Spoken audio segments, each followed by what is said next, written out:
Hola, ¿qué tal? Muy buenos días. Me da mucho gusto saludarles. Hoy es 31 de mayo del 2020. Qué bueno es que estemos todos juntos.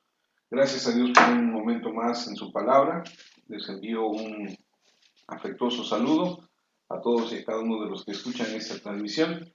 El día de hoy vamos a continuar con nuestro estudio en el libro de Filipenses y estamos muy contentos y agradecidos con Dios porque nos da esta oportunidad. Reciba de la parte la familia Lara Mesa, un cordial y afectuoso saludo.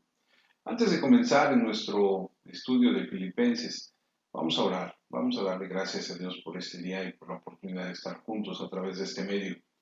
Incline su rostro ahí donde esté, espero que estén ya todos listos y tengan ya su Biblia, tengan con qué anotar y estemos listos, puestos, prestos, ¿verdad? Para poder escuchar lo que dice la Escritura. Incline su rostro y oremos. Padre, te damos muchas gracias por la oportunidad de un día nuevo, porque tú eres bueno con nosotros, tu bendición reposa sobre aquellos que te aman.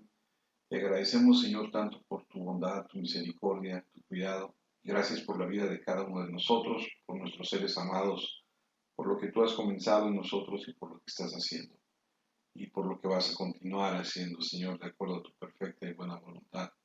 Oramos, Señor, porque en esta mañana, con esta oportunidad que nos das de estar juntos, tu palabra, Señor, sea para nosotros ese alimento espiritual que tú dices que es, esa fortaleza, Señor, esa medicina a nuestros huesos. Gracias, Señor, por tu cuidado, por tu bendición y porque tú nos amas y tienes cuidado de cada uno de nosotros. Oramos por nuestros familiares, Señor, por aquellos que no te conocen y te pedimos por ellos que les alcances, que tengas misericordia de ellos como un día tuviste de nosotros, y les puedas mostrar, Señor, a Cristo Jesús, nuestro Redentor, nuestro Señor, Salvador, y que ellos puedan venir a los pies de Él, Señor, y adorarle y exaltarte, dándote a ti la gloria y la honra, Padre. Gracias por ese tiempo. Te pido que bendigas a cada familia, que en medio de esta situación que vivimos, Señor, en el cual tú tienes cuidado de nosotros, todos podamos estar confiados, seguros, podamos, Señor, eh, depender de ti completamente. Te agradecemos, Señor, todo lo que estás haciendo y el cuidado que tienes de cada uno de nosotros. Pedimos que, Señor, bendigas a los gobiernos, tanto federales, Señor, estatales, Señor, municipales, y que les des tu sabiduría, les guíes. Dice tu palabra que tú quitas y tú pones a los gobernantes, que tú inclinas el corazón del rey, Señor, hacia donde tú quieres. Y eso oramos, Padre, porque Señor bendito, cada uno de ellos reconozcan, Señor, la grandeza de tu nombre, y te amen, te busquen, y que, Señor, no lo hagan conforme a sus deseos o sus corazones, sino conforme a lo que tú quieres y tienes planeado para nuestra nación, nuestro estado, nuestra ciudad. Muchas gracias por bendecirnos y por darnos, Señor, estos tiempos que, Señor, podemos confiar en ti. Bendito eres tú, Señor, en Cristo Jesús. Amén, Señor. Bien, hermanos, vamos a esta mañana a continuar, como les decía yo, en el estudio de Filipenses. Estamos en el estudio número 30. Esta semana cumplimos ya 30 semanas en el libro de Filipenses y estamos en Filipenses capítulo 3, en el versículo 8, donde Pablo nos está hablando acerca de todo lo que él ha perdido, o más bien de lo que él estima como pérdida y todo lo que él estima como ganancia al llegar a Cristo. Si me permite, voy a leer a partir del versículo 8 hasta el versículo 11. Si usted tiene su Biblia, acompáñeme ahí. Dice Filipenses capítulo 3, versículo 8. Escribe Pablo inspirado por el Espíritu Santo y dice, y ciertamente aún estimo todas las cosas como pérdida por la excelencia del conocimiento de Cristo Jesús, mi Señor, por amor del cual lo he perdido todo, y lo tengo por basura para ganar a Cristo, y ser hallado en él, no teniendo mi propia justicia, que es por la ley, sino la que es por la fe de Cristo, la justicia que es de Dios por la fe, a fin de conocerle y el poder de su resurrección y la participación de sus padecimientos, llegando a ser semejante a él en su muerte, si en alguna manera llegase a la resurrección entre los muertos. Este es un pasaje muy personal de parte de Pablo, está hablando desde el punto de vista de un testimonio en primera persona, Y el testimonio de Pablo de lo que está sucediendo en su corazón al momento de su conversión, aunque no es en Filipenses cuando él se convierte a Cristo, pero sí está relacionado con lo que él sintió, lo que él experimentó, lo que él fue aprendiendo una vez que él conoció de Cristo. Pero antes de que veamos específicamente esto, permítame recordarles de los labios de nuestro Señor Jesucristo la siguiente escritura. Si puedes, por favor, acompáñame a Mateo 16, en el versículo 25 y 26, y escucha con atención lo que Cristo dice. Dice Mateo 16, 25, porque todo el que quiera salvar su vida, la perderá, y todo el que pierda su vida por causa de mí, la hallará. Porque, ¿qué aprovechará el hombre si ganare todo el mundo y perdiere su alma? ¿O qué recompensa dará el hombre por su alma? Jesús está hablando aquí claramente de un intercambio. Estaba hablando de perder algo para ganar algo. Lo que dijo fue que para que podamos ganar tendríamos que perder. Y estamos hablando de la vida eterna. Y si quieres ganar tu alma, te va a costar todo, te va a costar la vida. Si deseas salvar tu vida, te va a costar tu alma. En otras palabras, si te aferras a las cosas que para ti son preciosas y rechazas las cosas que para Dios son preciosas, te va a costar tu alma eterna. Ese es el intercambio. Y Jesús dijo, ¿de qué sirve si has ganado todo el mundo o todo lo que el mundo tiene para ofrecerte y has perdido tu alma eterna? Será mucho mejor hacer algún intercambio de lo que tienes en esta vida por lo que Dios te ofrece en la vida venidera. Cualquier cambio que necesites hacer para ganar tu alma eterna, debes hacerlo. Ese es el principio espiritual y es muy significativo. Hay un intercambio en la salvación. Hay un intercambio de todo lo que soy por todo lo que es Cristo. Y es posible que hayas pasado toda tu vida en logros religiosos, pero tienes que perderlo todo para ganar a Cristo. Sea lo que sea que hayas pasado en tu vida acumulando, incluso si pudieras ganar todo el mundo, no significa nada si perdieras a Cristo.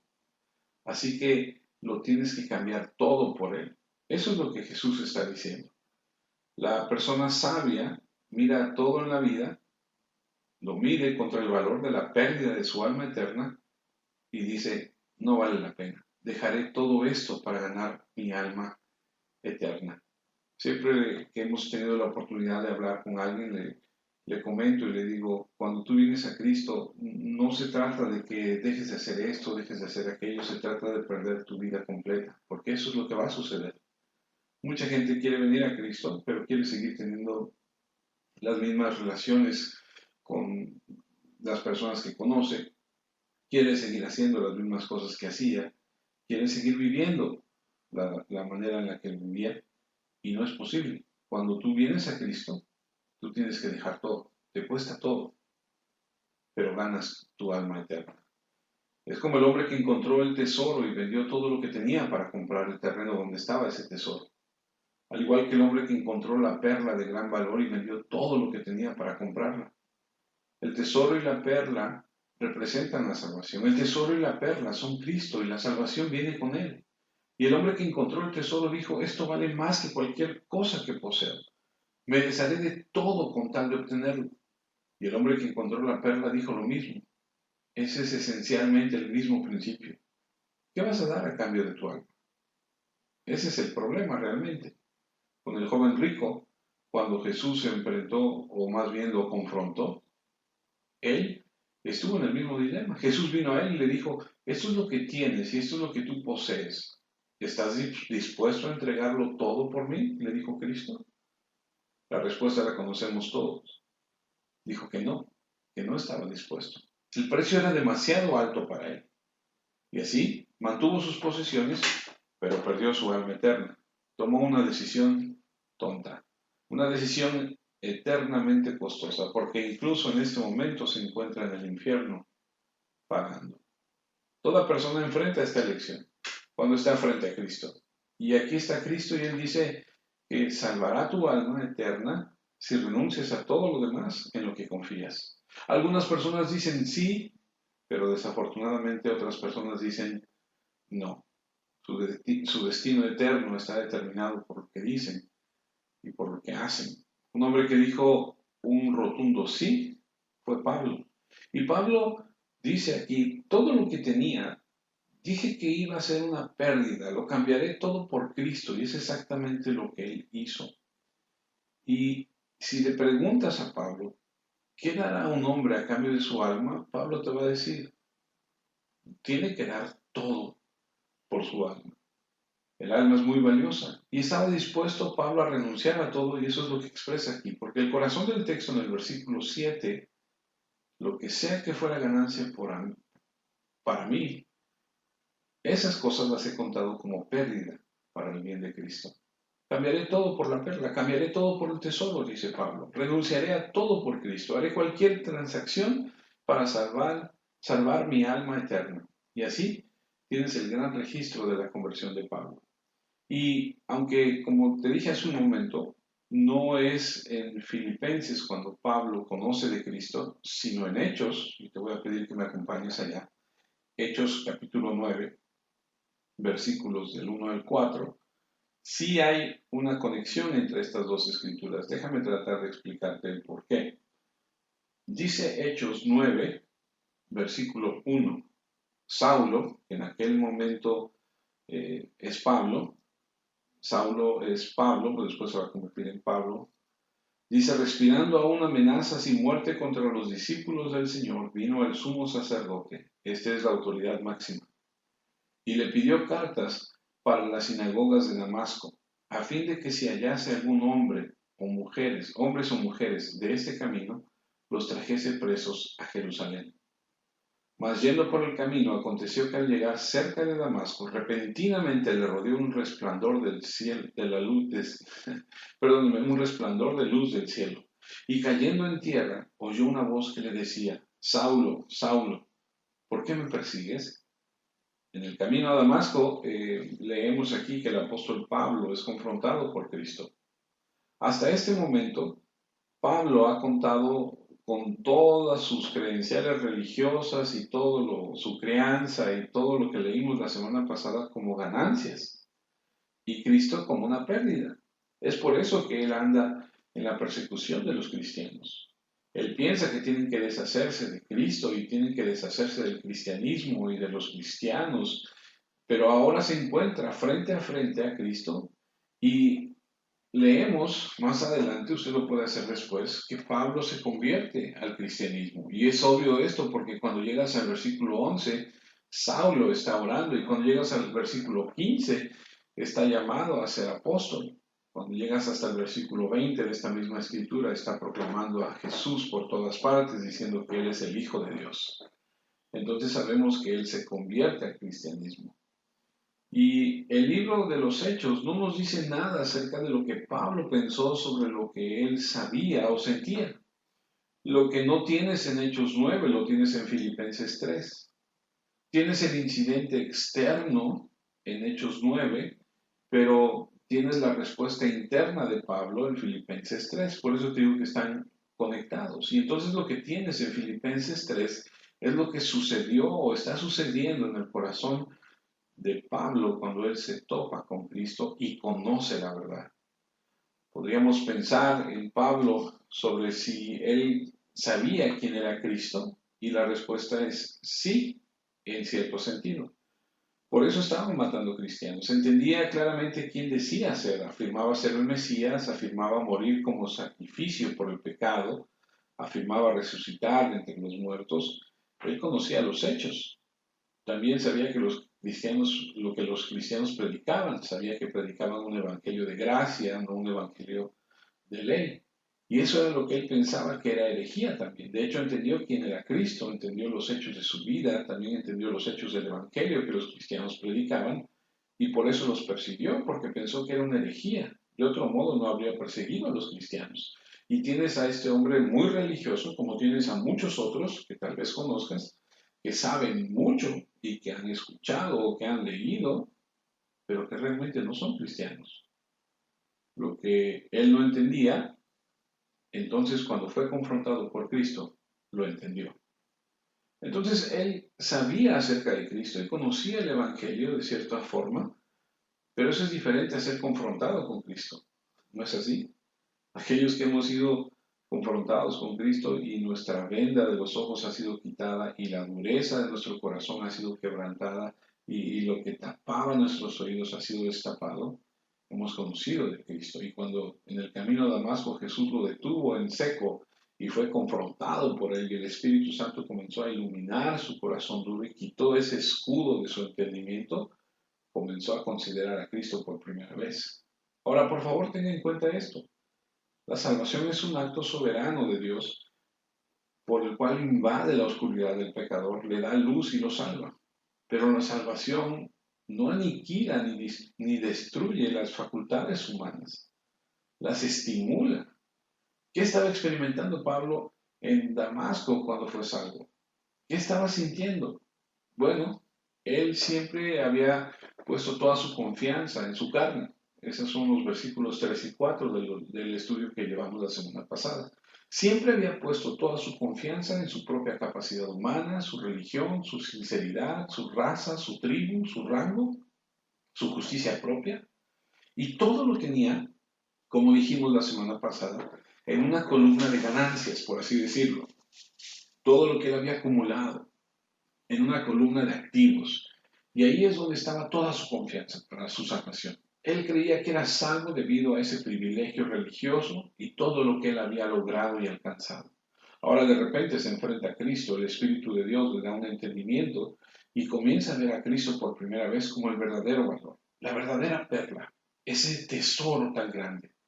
Y entonces, a partir de ese momento, empieza a ver todo lo que hay en la columna que alguna vez él identificó como activos, como algo que estaba dispuesto a tirar en una bolsa a la basura.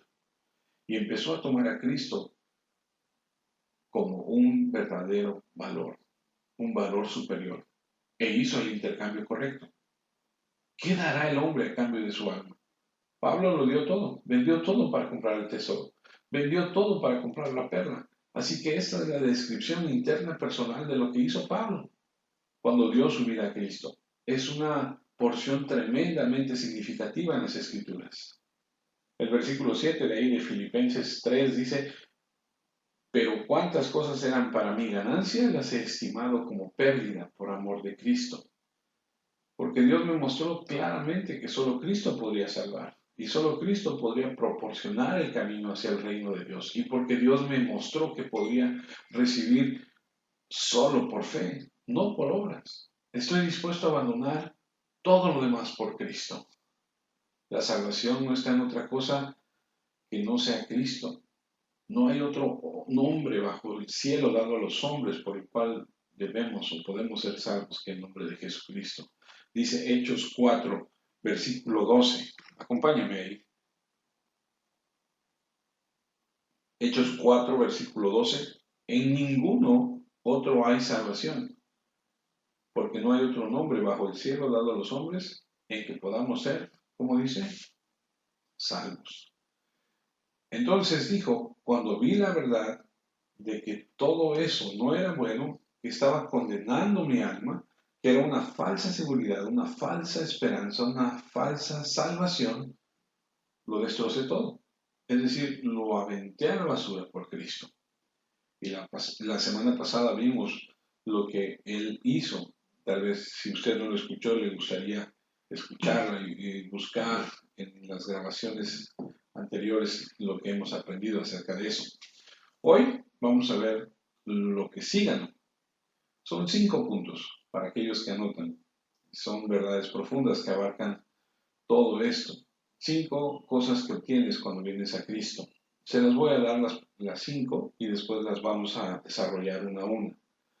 El primero es conocimiento. El segundo es justicia. El tercero es poder. El cuarto es compañerismo. Y el 5 es gloria. Conocimiento, justicia, poder, compañerismo y gloria. Número 1. La salvación comienza con el conocimiento de Jesucristo. Eso es lo primero que ganó, el conocimiento de Jesucristo. Por cierto, a Dios no le impresiona los versículos 5 y 6, nuestro rango, nuestra raza, nuestra tradición, nuestra sinceridad. Él no está impresionado con nada de esto y eso lo vimos la semana pasada. El versículo 8, que es el estudio de esta mañana, comienza diciendo, y ciertamente aún estimo todas las cosas como pérdida, perdónenme, por la excelencia del conocimiento de Cristo Jesús, mi Señor, por amor del cual lo he perdido todo y lo tengo por basura para ganar a Cristo. Ese es el punto aquí, conocer a Cristo. Hasta ahora supera todas esas otras cosas.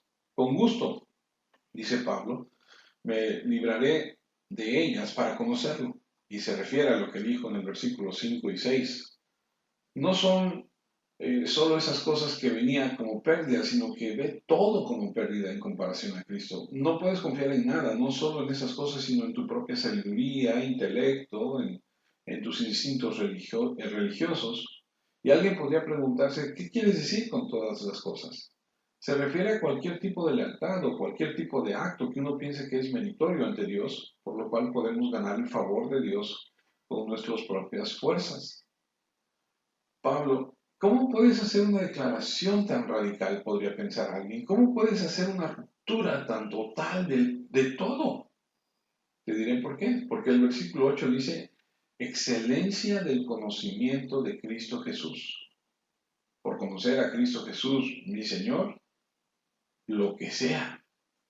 No hay nada que valga la pena. Tenemos que ver qué es lo que quiere decir Pablo con conocer a Cristo. Vamos a averiguarlo. El valor superior de conocer a Cristo. ¿Te refieres a saber intelectualmente acerca de Cristo? No, ese no es el verbo que significa saber intelectualmente. Es de gnoskos, que significa saber experimentalmente o de manera personal. Es lo que está diciendo. Ahora es muy básico para el que dice ser cristiano conocer a Cristo, ¿cierto? Es muy básico. Muchos cristianos o muchas personas se dicen cristianos, pero no conocen a Cristo. Los que son cristianos realmente conocen a Cristo.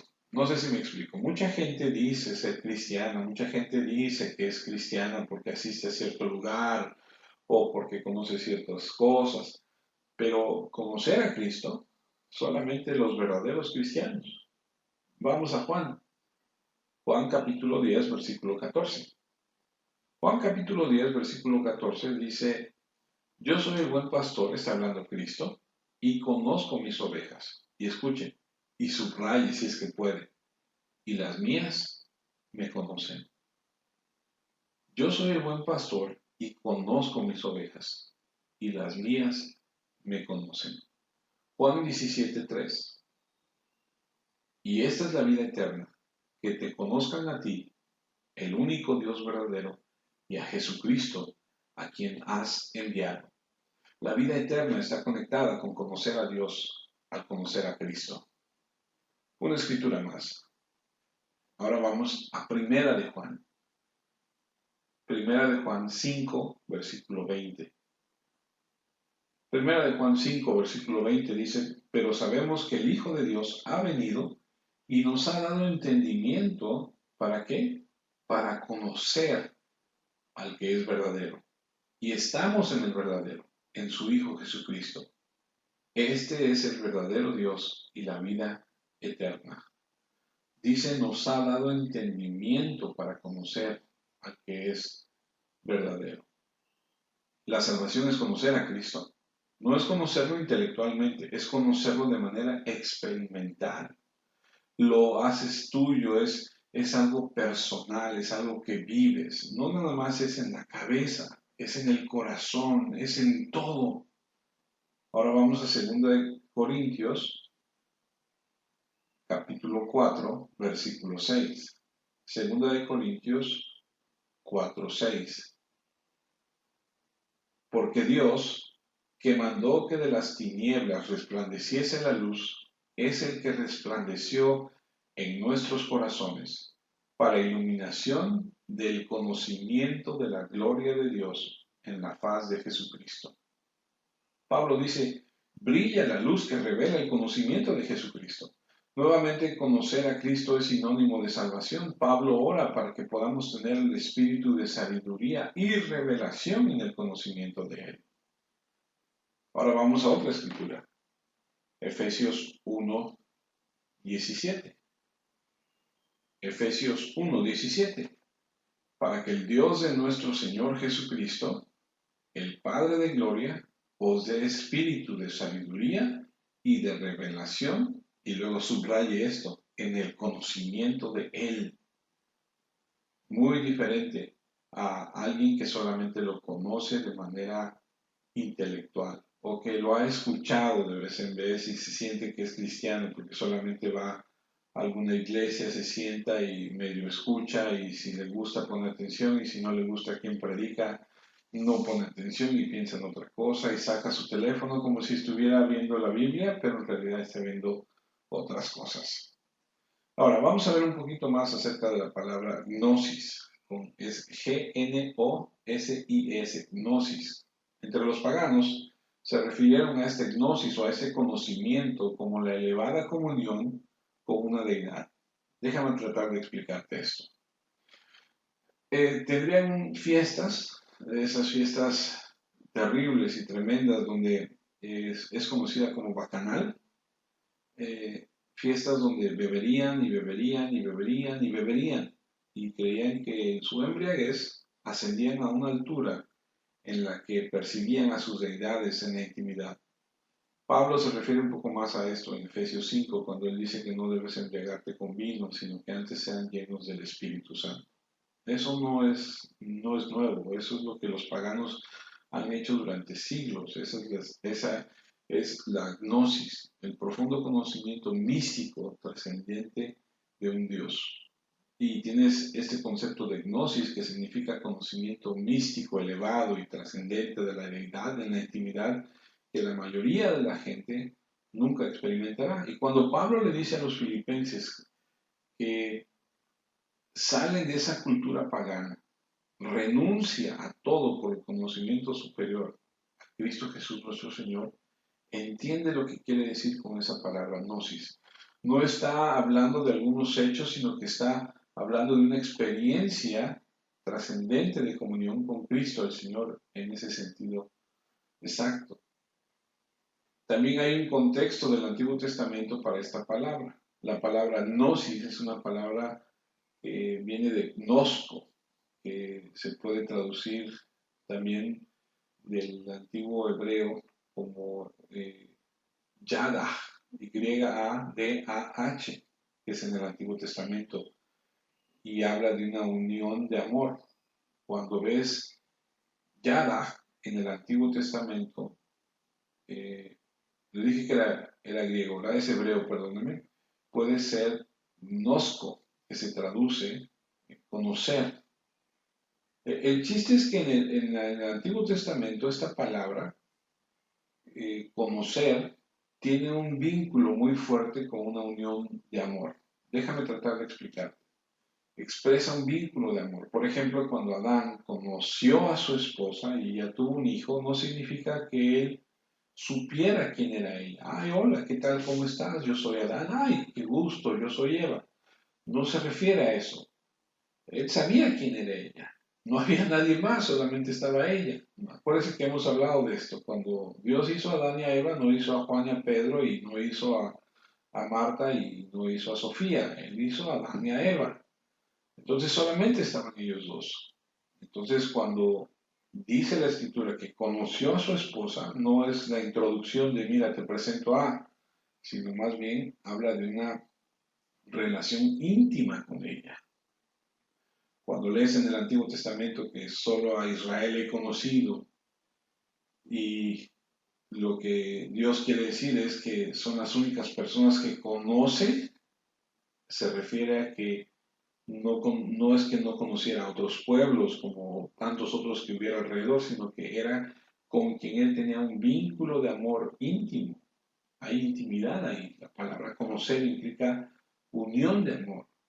Y en el caso de Israel tenía que ver con la elección y la gracia, y fue una unión de amor íntimo. Jesús dijo, mis ovejas oyen mi voz y yo las conozco. hay un vínculo de amor. Jesús dijo también que llegará un momento donde Él va a decir, apártate de mí, nunca te conocí. ¿Y esto qué quiere decir? Nunca tuve un vínculo de amor contigo. Entonces, cuando Pablo dice que abandonará todo por el conocimiento superior de Cristo Jesús, él está diciendo que es un conocimiento de amor, que hay una unión íntima, que es sobrenatural, que es trascendente, que es mística, es algo que va más allá de lo experimental. Perdónme, que es algo que va más allá de lo que puedes experimentar, cualquier cosa que puedas experimentar en esta vida, en este mundo. Y luego, para agregarle calidez a él, a lo que él dice, agrega el pronombre personal, mi Señor. Él ve a su Señor como soberano, él ve a Jesús como el Salvador, como ese sacerdote, profeta, mensajero de Dios. Y cuando lo ve en esa plenitud, lo ve en esa intimidad, él dice, es mi Señor, es algo personal. Así que esa es la ganancia, porque no es a través de nuestra raza, nuestro rango, nuestra tradición, nuestra sinceridad. La única forma en que llegarás al conocimiento profundo y al vínculo íntimo de amor con Jesucristo es a través de la salvación por gracia, a través de la fe. Entonces Él dice, toda esa pérdida es para obtener el conocimiento de Cristo, porque no podemos conocerlo en esta vida mortal, excepto a través de la iluminación y la enseñanza del Espíritu Santo. Debe haber un conocimiento interno en aquellos quienes comen de su propio pan, con quienes tienen una relación íntima. Debes conocer a Cristo en la tormenta, en el valle de las sombras, cuando la luz del sol irradia nuestros rostros y cuando se oscurecen con desilusión y tristeza. Conocer la dulzura de su trato, conocer la ternura de su simpatía, la fuerza de su mano derecha. Todo eso implica muchas variedades de experiencias de nuestra parte, pero cada uno de ellos, como las facetas de un diamante, reflejará la belleza prismática de su gloria desde un nuevo ángulo. Eso es como será Cristo. La salvación comienza con el conocimiento de Cristo, por el cual Pablo dice que cambiará cualquier cosa por tener ese privilegio. Entonces, está hablando de algo que es experimental, está hablando de algo que tenemos que vivir. Y cuando él lo experimenta, dice, no, todo lo que yo viví antes, eso es basura. Ahora realmente lo tengo. Versículo 9. Dice de ahí de Filipenses 3, y ser hallado en él, no teniendo mi propia justicia, que es por la ley, sino la que es por la fe de Cristo, la justicia que es de Dios por la fe. Y esa expresión, y ser hallado en él, es profunda. Estás tan entrelazado en un vínculo de amor íntimo y conocimiento con Cristo. A Pablo le encanta ese concepto, ya que se refiere a él, o lo menciona por lo menos 164 veces en sus epístolas. Estamos en Cristo, estoy crucificado con Cristo, sin embargo aún vivo, pero ya no vivo yo, sino que Cristo vive en mí, y la vida que ahora vivo, la vivo por la fe del Hijo de Dios, que me amó y se entregó por mí. En otras palabras, no soy yo, sino Cristo. No sé dónde termino yo y dónde comienza Él y dónde termina Él y dónde comienzo yo. Estamos inexplicablemente entrelazados, así de íntimo es el vínculo. Así de profundo es el conocimiento que debemos tener de Él. Se mueve a través de mí, tengo la mente de Cristo y ese es un conocimiento profundo. Entonces, por Él ha sufrido la pérdida de todas estas cosas y no lo dice en una lamentación como ya perdí todo, no, lo dice como no me importa nada de esto.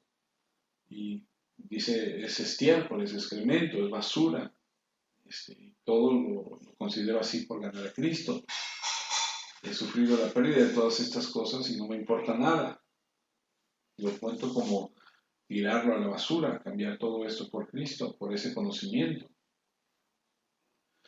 Y llegamos al punto número 2.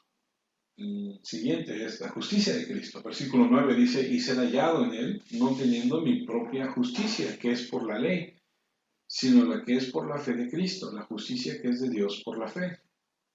¿Saben lo que había estado haciendo toda su vida adulta Pablo? Estaba tratando de obtener su propia justicia derivada de la ley. Eso es lo que pasó toda su vida adulta tratando de hacer. Pero por eso era un fariseo, era uno de esos 6.000 fariseos de élite que creían que podían alcanzar la salvación mediante la perfecta adición a la ley de Dios. Y qué carga tan increíble, qué viaje de culpa, qué engaño. Y él dijo, lo dejo todo, renunciaré a todo, eso de tener justicia propia derivada de la ley con mucho gusto. ¿Qué clase de justicia es esa? Es la justicia de autocontrol, de moralidad externa, de el ritual religioso, de la ceremonia, la justicia de las buenas obras, la justicia propia, esa justicia producida por la carne. La justicia simplemente significa hacer lo correcto y estaba haciendo lo mejor que él podía hacer por los hechos de la ley. Pero ninguna carne será justificada ni hecha justa. Nunca serás justo por lo que haces, pero pasó toda su vida intentándolo, toda su vida.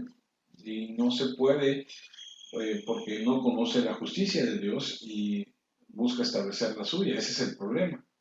Leo otra vez lo que dice el versículo 9, y ser hallado en él, no teniendo mi propia justicia, que es por la ley, sino la que es por la fe de Cristo, la justicia que es de Dios por la fe. Tomaré la justicia que es por la fe en Cristo y no por obras. ¿Y qué es la fe? Es más que creer, no solo es un... Leo otra vez lo que dice el versículo 9, y ser hallado en él, no teniendo mi propia justicia, que es por la ley, escuche, sino la que es por la fe de Cristo, la justicia que es de Dios por la fe. Tomaré la justicia que es por la fe en Cristo, no por las obras. ¿Para qué es la fe? La fe es más que creer, no es solo una aprobación intelectual, es confianza personal y rendición completa.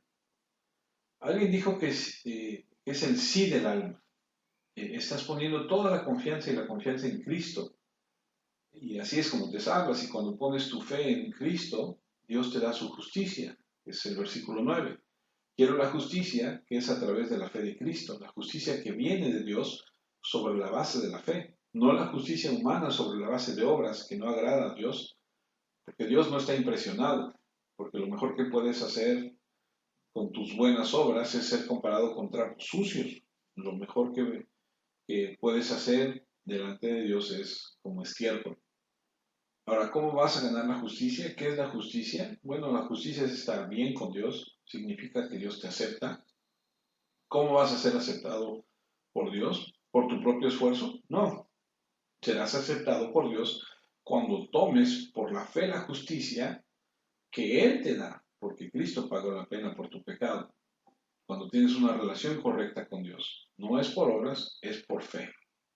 La fe es la confesión continua y confiada de la dependencia total y la confianza en Jesucristo para los requisitos necesarios para entrar en el reino de Dios. No es solo creer que Jesús vino y murió, es confiar en Él y depender de Él para cumplir con los requisitos en su nombre, para darle entrada al reino de Dios. Esa es la entrega de tu vida en confianza a Él, para hacer lo que puedes, para hacer lo que no puedes hacer. Y Pablo tuvo una vida de intentos y por un tiempo estuvo todo en el lado de los activos y decía, he acumulado esto, he acumulado el otro, he cumplido con esto y él pensaba que era lo que tenía que hacer. Pero cuando es confrontado con Cristo, cuando conoce de Cristo, se da cuenta que todo eso es basura. Y dice, no quiero una justicia propia derivada de la ley, no puedo cumplir con el estándar de Dios. La justicia propia es muy condenatoria porque es engañosa. Cumple con el estándar del hombre y lo excede, pero está infinitamente por debajo del estándar de Dios y ese es el engaño. Número 3, la tercera cosa, la salvación proporciona el poder de Jesucristo. El versículo 10 dice, a fin de conocerle y el poder de su resurrección y la participación de sus padecimientos, llegando a ser semejante a él en su muerte. Aquí vemos que hay un anhelo de saber más y así en una relación de amor profunda e íntima. Pablo dice, renuncio a todo para poder conocer su poder. ¿Qué quiere decir Pablo con esto? ¿El poder de la resurrección? Bueno, ya ves, porque conozco a Cristo íntimamente, como tengo la justicia de Cristo, tengo disponible el poder espiritual que proviene de Él. Personas que conocen a su Dios mostrarán fuerza y actuarán. No hay poder en la ley para vencer el pecado, ni en la carne. No hay poder real para el servicio espiritual en la carne. No hay poder para la victoria en la carne. No hay poder para testificar en la carne. Y él dice que ha estado operando sin poder, pero que ahora ve el poder que hay en Cristo. ¿Cómo lo ve? Lo ve a través de la resurrección. Porque ¿qué otra obra de Cristo es tan poderosa como esa? Ninguna. Levantarse dentro de los muertos demostró que tenía poder sobre el mundo físico y sobre el mundo espiritual. Él tenía poder sobre el reino humano y la muerte, y tenía poder sobre el reino demoníaco y todos los demonios que querían mantenerlo cautivo. El mayor despliegue que nosotros podemos ver es ese poder tan grande de Cristo eh, cuando resucitó de entre los muertos. Y Pablo dice que ese es el poder, el tipo de poder que él quiere experimentar. Él conocía el poder de la resurrección de dos maneras. La primera era el poder de resurrección que lo salvó, porque él experimentó ser sepultado con Cristo en su muerte y resucitó con Cristo para caminar en una nueva vida. Entonces ya ha experimentado el poder de la resurrección en su salvación, y todos los que vienen a Cristo en un sentido espiritual morimos con Cristo y resucitamos. Entonces el poder de la resurrección está en nosotros. Eso lo platicamos cuando alguien es bautizado, en el momento en el que entra al agua y desaparece de ante la vista de todos, es como si fuese sepultado, y cuando él sale del agua es como si hubiese resucitado a una nueva persona. Y la segunda forma en la que él conocía el poder de la resurrección es, por ejemplo, la conquista de la tentación, el poder de servir a Cristo, el poder de vencer las pruebas que te hacen fuerte cuando eres débil, el poder de testificar en la audacia. Dice Colosenses 1:11, fortalecidos con todo poder conforme a la potencia de su gloria, para toda paciencia y longanimidad. Efesios 3:20 dice lo siguiente: y aquel que es poderoso para hacer todas las cosas mucho más abundantes de lo que pedimos o entendemos, según el poder que actúa en nosotros. Por eso lo considero todo pérdida, por el poder que está en Cristo. Para el alma creyente, el poder de la vida de Cristo se derrama sobre nosotros, surge en nosotros para darnos la victoria en esta vida. Pablo dice: ¿qué voy a cambiar por eso? Es la única forma en que puedo conquistar el pecado. Esa es la única forma en que puedo tener una vida efectiva. ¿Qué ganó él en Cristo? El conocimiento, la justicia y el poder. Y número 4, ya vamos hacia el final. La salvación también le trajo comunión con Cristo. El versículo 10 de Filipenses 3 dice: a fin de conocerle y el poder de su resurrección y la participación de sus padecimientos, llegando a ser semejante a él en su muerte. La comunión de sus sufrimientos siendo conformada a su muerte. ¿Qué quiere decir Pablo? ¿De qué está hablando? Estoy hablando de esto, estoy hablando del hecho de que una de las cosas que ganó en Cristo es que llegas a tener comunión cuando sufres. Alguien que se ha convertido a Cristo tiene con quién convivir cuando está sufriendo. Alguien que ha sufrido mucho, más allá de cualquier sufrimiento que se pueda conocer, más allá de cualquier sufrimiento que se pueda sentir o experimentar. Y cuando estamos en momentos tan difíciles, necesitamos un compañero en ese sufrimiento. Y ese es Cristo, llegando a ser semejante. Él te entiende. Cualquier cristiano en la faz de la tierra sabe que los momentos más profundos de comunión espiritual con Cristo vivo son el resultado directo de un sufrimiento intenso. No hay duda al respecto. El sufrimiento siempre nos lleva a Cristo. ¿Por qué? Porque encontramos ahí al sumo sacerdote misericordioso y compasivo que se preocupa, el amigo que siente nuestro dolor, que está eh, dispuesto para nosotros, que conoce nuestra debilidad, que conoce nuestras enfermedades. Pablo dice: cuán bendecido soy de ser perseguido y saber que simplemente estoy siguiendo al que fue perseguido antes que yo y en cuya comunión encuentro consuelo. Cristo fue rechazado, se burlaron de él, fue despreciado, odiado, asesinado y Pablo dijo, lo mejor del sufrimiento es que tengo un compañero en mi sufrimiento. A eso se refiere. En un mundo triste en el que vivimos es solo cuestión de cuándo vendrá el dolor y qué tan intenso será, porque todos lo sufriremos en algún momento. ¿Y a dónde vas? ¿O a quién irás? Como dice la canción. La mayor parte del mundo va a la botella, al psiquiatra, a las drogas o a otras, muchas otras cosas. Pero el cristiano tiene que ir a Cristo. Segunda de Corintios 12:10 dice, por lo cual, por amor a Cristo, me gozo en las debilidades, en afrentas, en necesidades, en persecuciones, en angustias, porque cuando soy débil, entonces soy fuerte. ¿A dónde vas para que alguien sienta lo que tú sientas? Vas a Cristo. Esa es la comunión de los sufrimientos. Él te entiende perfectamente bien. Y número 5 y último, la salvación resulta en la gloria de Cristo. Versículo 11. Si en alguna manera llegase a la resurrección de entre los muertos, ¿sabes qué más puedo ganar? La resurrección. Casi parece que se siente un poco inseguro al respecto. Eso no es inseguridad, eso es humildad. Quiero lograr la resurrección de entre los muertos. ¿A qué se refiere? Es el rapto, es el momento en el que vas a estar con el Señor y obtienes un nuevo cuerpo. De eso es de lo que Él está hablando. Él está hablando de ese momento. Es ese abrir y cerrar de ojos cuando los muertos en Cristo resucitarán y serán transformados en incorruptibles. Y Él está hablando de ese día de la resurrección. Pero los creyentes tenemos que creer en esto. Seremos transformados a la imagen de Cristo. Eso es lo que Él quería. Ahora, debes hacerte una pregunta. ¿Qué darás a cambio de tu alma? Verás, Cristo te ofrece unión con Él, justicia, poder, compañerismo, gloria. ¿A qué podrías aferrarte que sea igual a esto? ¿Y qué bien harías si ganas el mundo entero y pierdes tu alma? Esa es la pregunta. ¿Qué ganamos en Cristo? El conocimiento, y los teólogos llaman esto lo comparan a la identificación. Ganamos justicia, y lo llaman justificación. Ganamos poder, y eso los teólogos lo llaman santificación. Ganamos el sufrimiento, y los teólogos lo llaman participación, y ganamos la gloria de Cristo.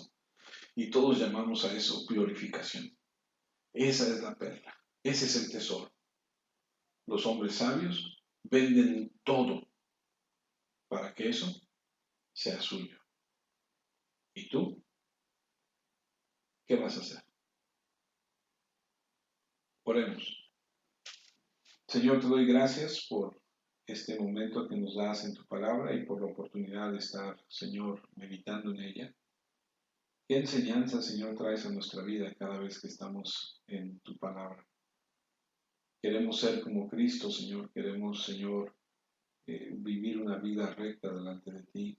Y te pedimos que nos muestres a todos y a cada uno de nosotros nuestras debilidades y los puntos donde estamos fallando. Y darnos cuenta que necesitamos, Señor, dejar todo a un lado. Y darnos cuenta que tú nos estás llamando a un nivel de vida superior, a donde las cosas que para nosotros son importantes, para ti no lo son. Y no es porque tú quieras arruinar nuestra vida, sino porque tú tienes una vida, un conocimiento mucho más alto, mucho mejor para nosotros. Padre, quita de nuestros corazones el mundo, quita de nuestros corazones, Señor, esos planes, esos proyectos de vida que tenemos donde no hemos considerado si esa es tu voluntad o no. Ayúdanos a entender y a caminar en el conocimiento de tu Hijo Jesucristo y que todo lo que hagamos, pensemos, hablemos, Señor, seas tú para ti.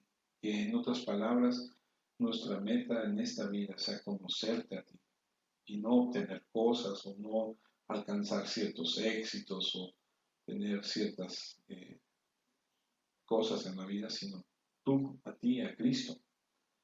Porque lo que viene después de esta vida, Señor, muy pocos lo consideran. Y los que te amamos y te conocemos sabemos que lo que viene después de esta vida es estar en tu presencia por la eternidad o estar sin tu presencia por la eternidad. Habla al corazón de cada una de las personas que escuchan. Bendíceles y ayúdales, Padre, en Cristo Jesús. Amén, Señor. Amén. Pues, amados hermanos, de esta forma terminamos nuestro tiempo en la palabra. Mi deseo es que Dios los bendiga, los ayude y los fortalezca. Pido a Dios que los guarde y que pronto, esperemos que pronto, podamos estar juntos y podamos gozar de esa, de ese tiempo, de esa coinonía, de ese momento donde podamos gozarnos de vernos, de poder abrazarnos. Y si no, bueno, por lo menos de lejitos, pero que podamos estar una vez más juntos. Sea paciente, tenga fe en Dios y busque al Señor todos los días. Estamos para servirle, que Dios le bendiga y estamos en contacto. Muchas gracias. Tenga un excelente domingo.